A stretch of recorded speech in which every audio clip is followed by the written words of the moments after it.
Bonjour à tous, merci beaucoup, monsieur le préfet, monsieur le directeur général de la NCT, madame la directrice générale de l'ANRU, monsieur le directeur de la Banque des Territoires et toutes ses équipes, madame la maire de Saint-Quentin, cher Frédéric, ravi de te retrouver ce matin, mesdames et messieurs les élus, mesdames et messieurs les acteurs de la politique de la ville et les représentants des différentes administrations, chers tous, je suis évidemment très heureux de vous retrouver ce matin pour ce premier échange dans ce très bel amphi, dans ce beau ministère, et au cœur d'une problématique qui touche avec beaucoup d'intensité nos quartiers prioritaires de la ville. Et c'est devant vous un enfant qui a grandi dans ces quartiers prioritaires de la ville, qui a connu des quartiers où parfois on n'avait pas grand-chose, mais on avait le sentiment de manquer de rien à l'époque. Je commence à me faire vieux. Et où petit à petit on a vu un premier rideau se baisser, on a vu un service de proximité s'éloigner, et on a vu naître à travers cette désertification commerciale, petit à petit, un sentiment de déclassement, un sentiment pour beaucoup d'habitants de ces quartiers d'abandon parfois, et des situations se dégrader, notamment un vivre ensemble s'effriter. Et quelques années plus tard, passant d'enfant de ces quartiers à maire de la ville qui m'avait vu grandir, j'ai toujours eu à cœur de penser, réfléchir, et déjà à l'époque avec les partenaires qui se trouvent ici dans la salle, à comment on repense, comment on rénove, comment on réhabilite, et surtout comment on ramène de la vie, comment on ramène de la lumière dans les pieds d'immeubles, dans les petites rues commerçantes, pour essayer tout simplement de ramener de l'énergie vitale, des occasions de se croiser, des occasions de vivre ensemble au pied des tours. Eh bien, je suis donc très heureux d'être là aujourd'hui parce que, au fond, c'est la question qu'on va se poser tous ensemble aujourd'hui, et c'est la question qui vient rebondir sur un très très bon rapport qui nous a été remis hier avec mon collègue Serge Papin.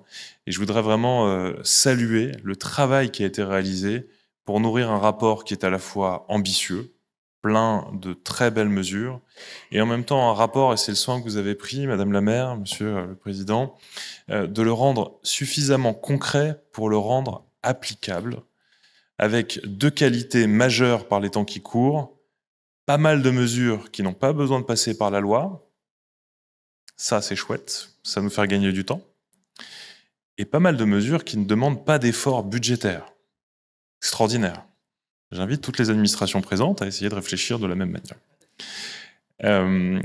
Et ça, déjà, c'est extrêmement précieux. Et on voit d'ailleurs que quand on mélange l'expertise d'une élue de terrain, d'un institutionnel aussi puissant que la Banque des Territoires et la qualité d'un chef d'entreprise, et Dominique n'a pas pu être avec nous aujourd'hui, mais il était là hier pour la remise du rapport et on a pu échanger. Et je trouve que cette convergence des vues, des expériences apporte une grande qualité. Donc évidemment, il nous appartient de nous saisir de ce rapport, d'aller voir comment collectivement on arrive à lui donner vie, parce que derrière, c'est redonner une qualité de vie à des millions d'habitants qui vivent dans nos quartiers politiques de la ville. 6 millions de Français vivent dans ces quartiers, et il n'est évidemment pas acceptable d'imaginer qu'ils sont demain dans des quartiers privés d'activité. C'est vrai que les rideaux ont baissé. Et si on regarde que ce phénomène, on peut se dire que la tâche va être rude, peut-être le défi quasi impossible à relever. Pour autant, je voudrais vraiment devant vous ce matin être rempli d'espoir. Pour plein de raisons. La première, parce que le rapport que vous nous avez remis hier, il est plein d'espoir. Et ça, c'est une bonne nouvelle. C'est pas un rapport passéiste qui dit c'était mieux avant. Petite référence à RTL qui fait une journée complète aujourd'hui sur c'était mieux avant. Terrible comme façon de voir le monde. Moi, j'ai envie de regarder de l'avant. Et en l'occurrence, vous dites, on n'aura pas les rues commerçantes d'hier. C'est vrai dans tous les centres-villes de France et c'est évidemment vrai dans nos QPV. Par contre, c'est pas parce qu'on n'aura pas les quartiers commerçants d'il y a 10 ans qu'on peut pas avoir des lieux de vie, des lieux de passage, des lieux de rencontre et d'innovation demain et après-demain et pour longtemps. Ensuite, il y a une deuxième chose, moi, qui me remplit plein d'espoir. C'est l'énergie bouillonnante de nos quartiers populaires. C'est encore aujourd'hui, et malgré toutes les difficultés, on a des jeunes, des moins jeunes, qui ont envie de s'en sortir, qui ont envie que ça bouge, qui sont prêts à s'investir dans le tissu associatif, qui sont prêts à innover sur tout un tas de formules et qui peuvent avancer. Dans mon parcours professionnel, j'ai eu l'occasion de diriger une structure d'insertion qui accompagnait des bénéficiaires du RSA vers l'entrepreneuriat. Et je me permets une petite anecdote, celle de ma rencontre le tout premier jour avec deux jeunes des quartiers difficiles de Nanterre, où ce qui m'attire, me fait sortir de mon bureau de directeur à l'époque, c'est un vacarme dans le centre de ressources. Et je tombe nez à nez avec deux jeunes, habillés en survêt Lacoste des pieds à la tête, qui faisaient une course de chaises roulantes dans le CDI. Et évidemment, au bout d'un moment, parce que c'est pas fait pour ça les chaises roulantes, il y a une roulette qui casse. La chaise tombe, le jeune avec, il me regarde comme ça, par-dessus, il fait « Ah, c'est trop drôle, vous devriez essayer, c'est génial ». Rien ne les arrêtait. Leur comportement faisait que ça n'était pas simple de les rendre recrutables, de les imaginer prendre un boulot 35 heures par semaine, assis derrière un fauteuil, c'est pas le principe. Par contre, leur énergie bouillonnante, canalisée avec les bonnes aides, ont fait qu'ils ont monté en moins de 4 mois un super centre de lavage avec produits bio, qu'au bout de 6 mois, ils l'avaient déjà revendu, en faisant une culbute, j'ose même pas vous la dire, parce qu'ils ont très bien vendu le truc, réouvrant la semaine suivante un nouveau centre de lavage en face de celui qu'ils avaient ouvert il y a 6 mois, coulant le premier malheureusement, revendant, etc., etc. Je vous raconte cette anecdote parce qu'évidemment elle a marqué mon parcours. On a une énergie vitale dans ces quartiers, des jeunes gens, et pas que, qui sont capables de porter des projets qui transcendent. Et quand on parle de réouvrir des commerces, de réouvrir des boutiques, de faire revenir des professionnels de santé dans les QPV, on doit aussi se poser la question des porteurs de projets, qui seront là demain pour ouvrir ces boutiques, pour animer ces espaces. Et je pense que c'est fondamental de se dire que justement, autant que faire se peut, il faudra aller chercher ces porteurs de projets dans nos QPV, parce que c'est là où se trouve énormément de talent et énormément de pépites. Alors vraiment, je voudrais, pour pas être trop long, vous dire que je suis très heureux aujourd'hui d'être là et de voir que le travail qui avait été initié par ma prédécesseure Juliette Méadel sur la politique de la ville, accompagnée par Véronique Louvagie à l'époque, ait commandé ce rapport qui va nous servir de feuille de route à partir de maintenant. Pour moi, c'est évidemment fondamental. Vous dire aussi que il y a d'autres raisons d'espérer, notamment on l'a vu, il y a eu un boom de la création d'entreprises dans nos QPV, plus 43% d'augmentation, ce qui n'est pas rien. Alors, évidemment, si on rentre dans le détail, on est parfois beaucoup sur de la création d'activités auto-entreprises, parfois du Uber, etc. Mais ça montre qu'il y a cette appétence à aller travailler. Et ça casse toute image caricaturale qui laisserait entendre que, notamment notre jeunesse dans les quartiers, elle tient les murs et elle ne fait que ça. Oh, il ne faut pas masquer la réalité. Il y a des problèmes, le narcotrafic en est un, on a une jeunesse qui parfois ne trouve pas le chemin de l'école, une jeunesse qui parfois n'arrive pas à s'insérer, mais il y a aussi une jeunesse qui déborde d'envie de travailler et d'avoir un goût de l'effort. Alors cette jeunesse, il faut l'accompagner. Évidemment, le gouvernement sera au rendez-vous avec tout l'écosystème que vous représentez aujourd'hui. C'est vrai, à travers une première mesure que nous reprenons, puisque vous l'avez porté dans le rapport, de faire en sorte que ce qu'on appelle les ZFU aujourd'hui puissent s'appliquer à tous les quartiers prioritaires de la ville, ce qui signifie tout simplement une véritable réforme fiscale avec un abattement pour tout commerce qui s'ouvrira dans les QPV ou qui sera repris dans les QPV. Et là, je peux vous dire que c'est un bel électrochoc, c'est une petite bataille, je parle sous le contrôle de mon administration et de la direction de mon cabinet, parce que vous imaginez que ça coûte un peu d'argent public, mais c'est évident qu'il faut envoyer ce signal et vous pouvez être sûr qu'on ne lâchera pas. En plus, l'Assemblée nationale a déjà commencé à soutenir, donc c'est une très bonne nouvelle.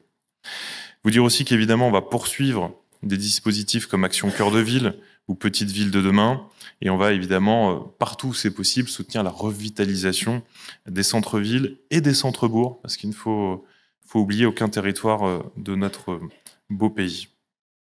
Enfin, peut-être en reprenant les objectifs de votre rapport, mais vous dire que notre feuille de route à partir de maintenant, et j'espère que vous nourrirez ces réflexions sur toute cette belle journée, et encore merci de l'avoir organisée. On doit, et c'est le rôle de l'État, et mon collègue Serge Papin s'il était là, vous expliquerait à quel point c'est une volonté farouche de l'ensemble des membres du gouvernement. Si on veut du commerce, que ce soit en QPV ou partout ailleurs, il faut rendre plus juste la concurrence avec les grandes plateformes et le commerce en ligne. Et ce combat-là, on va le mener. Ça commence par une petite taxe de 2 € sur tous les articles dans un colis.